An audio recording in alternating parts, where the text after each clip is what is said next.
নমস্কাৰ, মই মজিদ। বন্ধুসকল, পলকতে চাওক আজি 9টা গুৰুত্বপূৰ্ণ খবৰ। প্ৰথমটো খবৰ, অসমত দেশ কঁপাই যোৱা ভয়ংকৰ ঘটনা। এগৰাকী 15 বছৰীয়া কিশোৰীৰ লগত অপকৰ্ম কৰি প্ৰাণ ল'লে নাবালকসহ 5 পাখণ্ডই। ঘটনা সন্দৰ্ভত আৰক্ষীয়ে গ্ৰেপ্তাৰ কৰিছে লম্পট ধীৰাজ দাস, মনোজ দাস, জয়দীপ, অপু নামৰ এই পাখণ্ডকেইটাক। মৃতদেহত আচুৰি ছাল ছিগি দিলে এই পাখণ্ডকেইটাই।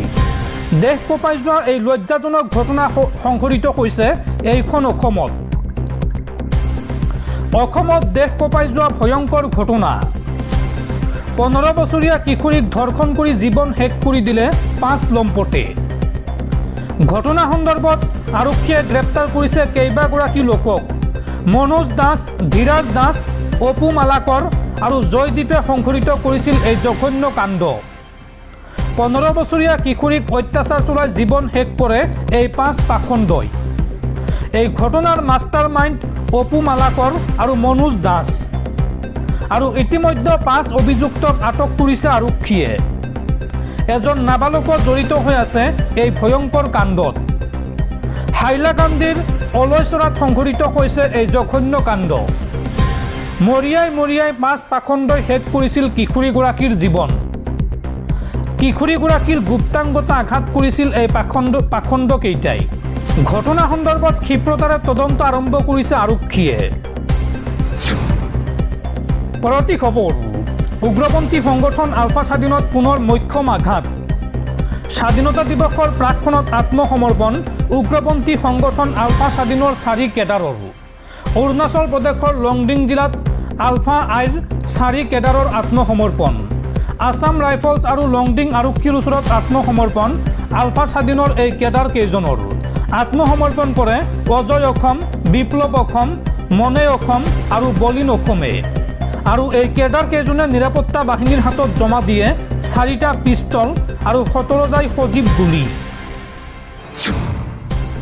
পৰৱৰ্তী খবৰ, ৰাজ্যত এতিয়াও কমা নাই বানপানীৰ বিভীষিকা। এতিয়ালৈকে ৰাজ্যত বানত মৃত্যু হৈছে 97 জন লোকৰ। বানত বৰ্তমানৰ নিখোজ হৈ আছে 4 জন লোক। জীৱন্তে উদ্ধাৰ কৰা হৈছে 30,710 জন লোকক।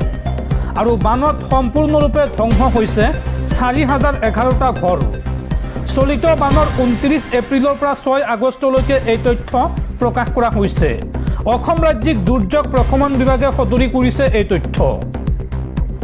দৰ্শকসকল, আৰু বহুতো গুৰুত্বপূৰ্ণ খবৰ আছে।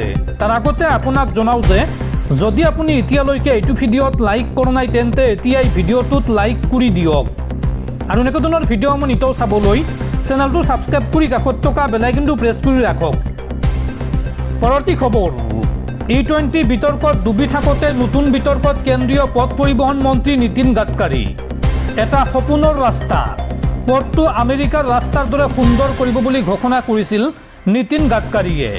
আৰু ৰাস্তা নিৰ্মাণত ৰাষ্ট্ৰীয় ঘাইপথ প্ৰাধিকৰণে ব্যয় কৰিলে 4,700 কোটি টকা। ৰাস্তাটোৰ নাম কানপুৰ লক্ষ্ণৌ এক্সপ্ৰেছ হাইৱে। কিন্তু দুৰ্ভাগ্য যে নিৰ্মাণ সম্পূৰ্ণ হোৱাৰ মাত্ৰ 18 দিনতে এই পথটোৰ 84 ঠাইত খহি গ'ল। কেউপিনে হুলস্থুল বিতৰ্ক। আৰু এতিয়া ৰাইজে জবাবদিহি কৰিব খুজিছে বিভাগীয় মন্ত্ৰী নীতিন গাডকাৰীক।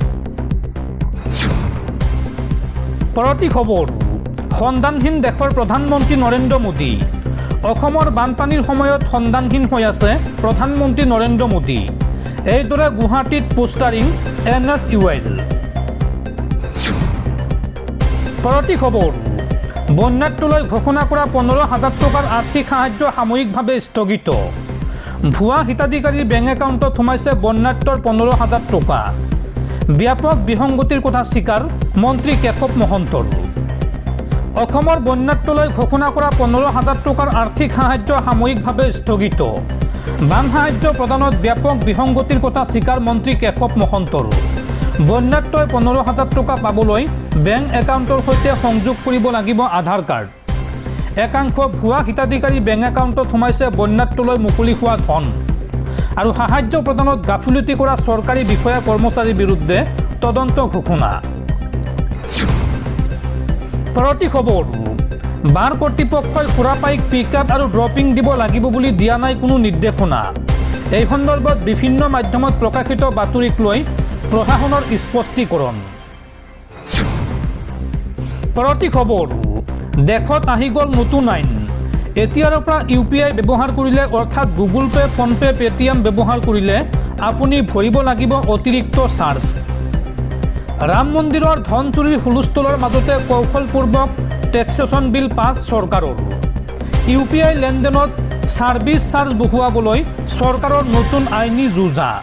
সদনত ৰাম মন্দিৰক লৈ বিৰোধীৰ চিঞৰ বাখৰ আৰু তাৰ মাজতে মনে মনে পাছ হৈ গ'ল UPI মাচুলৰ সংশোধনী বিল। এতিয়াৰ পৰা 2000 টকাতকৈ অধিক UPI লেনদেনত বহিব পাৰে কৰ, অৰ্থাৎ চাৰ্জ। বিত্তমন্ত্ৰী নিৰ্মলা সীতাৰমণৰ নতুন বিলে বঢ়াব নেকি গ্ৰাহকৰ মূৰৰ বিষ? চাওঁ আহক এই সন্দৰ্ভত সবিশেষ। অযোধ্যাৰ ৰাম মন্দিৰত প্ৰণামীৰ ধন চুৰি হোৱা ঘটনাক লৈ বিৰোধী মিত্ৰজোঁটৰ সাংসদসকলে লোকসভাত সৃষ্টি কৰা তীব্ৰ হুলস্থুলৰ মাজতে কোনো ধৰণৰ বিতৰ্ক নোহোৱাকৈয়ে পাছ হৈ গ'ল এক গুৰুত্বপূৰ্ণ বিধেয়ক। কেন্দ্ৰীয় বিত্তমন্ত্ৰী নিৰ্মলা সীতাৰমণে উত্থাপন কৰা টেক্সেশ্যন এণ্ড আদাৰ লছ সংশোধনী বিল 2026 বৃহস্পতিবাৰে লোকসভাত ধ্বনি ভোটৰ জৰিয়তে গৃহীত কৰা হয়। এই বিধেয়কখনে দেশৰ ডিজিটেল লেনদেন ব্যৱস্থাত এক ডাঙৰ পৰিৱৰ্তন আনিব পাৰে, যাৰ ফলত ভৱিষ্যতে UPI লেনদেনৰ বাবে গ্ৰাহক বা ব্যৱসায়ীয়ে ছাৰ্ভিচ চাৰ্জ ভৰিবলগীয়া হ'ব পাৰে।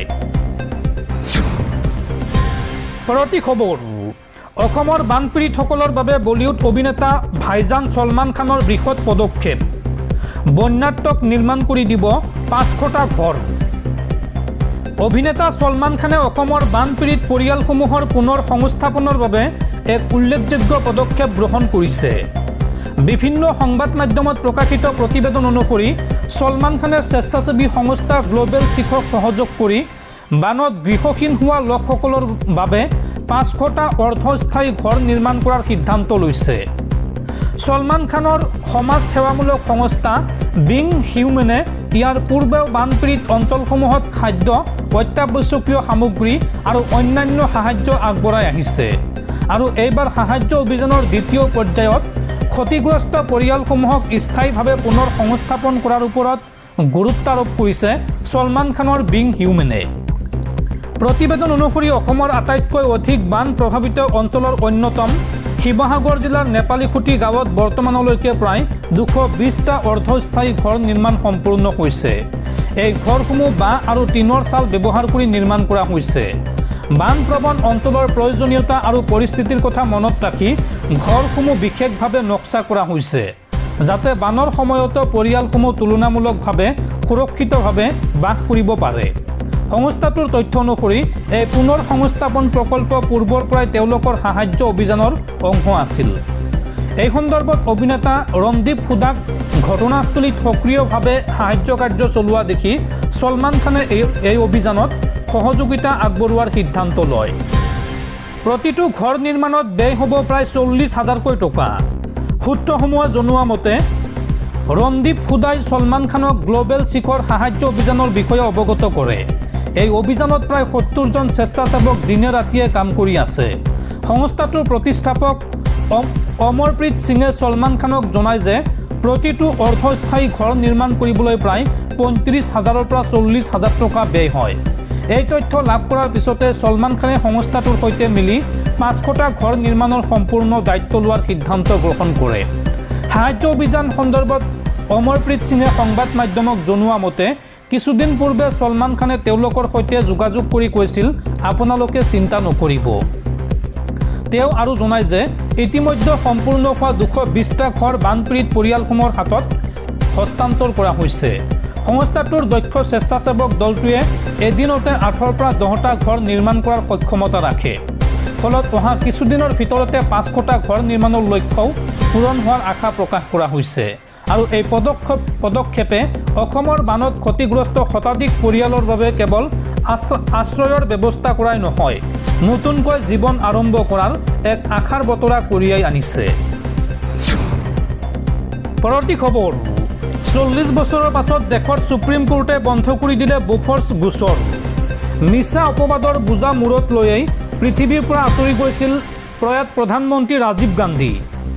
1437 কোটি টকাৰে তদানীন্তন প্ৰধানমন্ত্ৰী ৰাজীৱ গান্ধী চৰকাৰে ক্ৰয় কৰা বফৰ্ছ বৰ টু বৰ বিনিময়ত বৃহৎ অংকৰ কমিশ্যন লোৱাৰ অভিযোগ উত্থাপিত হৈছিল ৰাজীৱ গান্ধীৰ বিৰুদ্ধে আৰু এই অভিযোগ আনিছিল বিৰোধী দলসমূহে। উল্লেখযোগ্য যে বফৰ্ছ কেলেংকাৰীত জড়িত থকাৰ অভিযোগৰ বাবেই 1989 চনত লোকসভা নিৰ্বাচনত কংগ্ৰেছ পৰাস্ত হৈছিল আৰু 40 বছৰৰ পাছত দেশৰ উচ্চতম ন্যায়ালয়ে বন্ধ কৰি দিলে এই বফৰ্ছ গোচৰ। পৰৱৰ্তী খবৰ, ৰাজ্যত পুনৰ ভয়ংকৰ পথ দুৰ্ঘটনা। এই ভয়ংকৰ পথ দুৰ্ঘটনাত থিতাতে মৃত্যু হৈছে 2 মাতৃকন্যাৰ। দ্ৰুতবেগী বলেৰো বাহনৰ খুন্দাত মৃত্যু হয় নীলাক্ষী ইংতি ৰাহাং আৰু তাইৰ 5 বছৰীয়া কণমানি সন্তান আদিতি ৰাহাং। ডিমৰীয়া লালমাটিৰ ৰাষ্ট্ৰীয় ঘাইপথত সংঘটিত হৈছে এই ভয়ংকৰ পথ দুৰ্ঘটনা। পৰৱৰ্তী খবৰ, মুখ্যমন্ত্ৰী হিমন্ত বিশ্ব শৰ্মাক পুনৰ খুৰদাৰ সমালোচনা বিধায়ক অখিল গগৈৰ। অখিল গগৈয়ে এই সন্দৰ্ভত কয় যে পৃথিৱীত কেতিয়াও আজিলৈকে শুনা নাছিলোঁ যে বানপীড়িত লোকক সাহায্য প্ৰদানত এগৰাকী মুখ্যমন্ত্ৰীয়ে বাধা প্ৰদান কৰিছে। মুখ্যমন্ত্ৰীৰ একমাত্ৰ ভয়টো হ'ল জাতিটো একেলগে হৈ থকাটো। বানপানীৰ সময়ত মানুহে যি মানৱীয়তা, একতা, দেশপ্ৰেম, দায়বদ্ধতা দেখুৱাইছে তাত অসমৰ মুখ্যমন্ত্ৰীৰ চকুত টোপনি নোহোৱা হৈছে। এই মন্তব্য বিধায়ক অখিল গগৈৰ। পৰৱৰ্তী খবৰ, বিবাহ বিচ্ছেদৰ আবেদন প্ৰত্যাহাৰ তামিলনাডুৰ মুখ্যমন্ত্ৰী বিজয় থালাপতিৰ পত্নীৰ। চলিত বৰ্ষৰ ফেব্ৰুৱাৰী মাহত বিবাহ বিচ্ছেদৰ আবেদন দাখিল কৰিছিল তামিলনাডুৰ মুখ্যমন্ত্ৰী তথা অভিনেতা বিজয় থালাপতিৰ পত্নীয়ে আৰু গোচৰটোৰ শুনানি কেইবাবাৰো স্থগিত ৰখাৰ পিছত শুকুৰবাৰৰ আবেদন প্ৰত্যাহাৰ কৰে বিজয়ৰ পত্নী সংগীতাই। পৰৱৰ্তী খবৰ, পুনৰ হুৰাহুৰে বৃদ্ধি পালে সোণৰূপৰ দাম। যদি আপুনি সোণৰ গহনা বনাম বুলি ভাবিছে তেন্তে আপোনালৈ বেয়া খবৰ। চাওঁ আহক আজিৰ দিনটোত গুৱাহাটীত কিমান হৈছে সোণৰ দাম। আজি সোণৰ দাম কিমান সলনি হৈছে চাওঁ আহক। মানিকণ্টল.comৰ তথ্য অনুসৰি আজি গুৱাহাটীত 22 কেৰেট সোণৰ প্ৰতি গ্ৰামত দাম হৈছে 13,728 টকা। 24 কেৰেটৰ দাম হৈছে 14,987 টকা। বৃহস্পতিবাৰে গুৱাহাটীত 22 কেৰেট সোণৰ প্ৰতি গ্ৰামত দাম আছিল 13,569 টকা। 24 কেৰেটৰ দাম আছিল 14,814 টকা। অৰ্থাৎ 22 কেৰেটৰ সোণত প্ৰতি গ্ৰামত আজিৰ দিনটোত 159 টকা বৃদ্ধি পোৱাৰ বিপৰীতে 24 কেৰেট সোণত 173 টকা বৃদ্ধি পাইছে।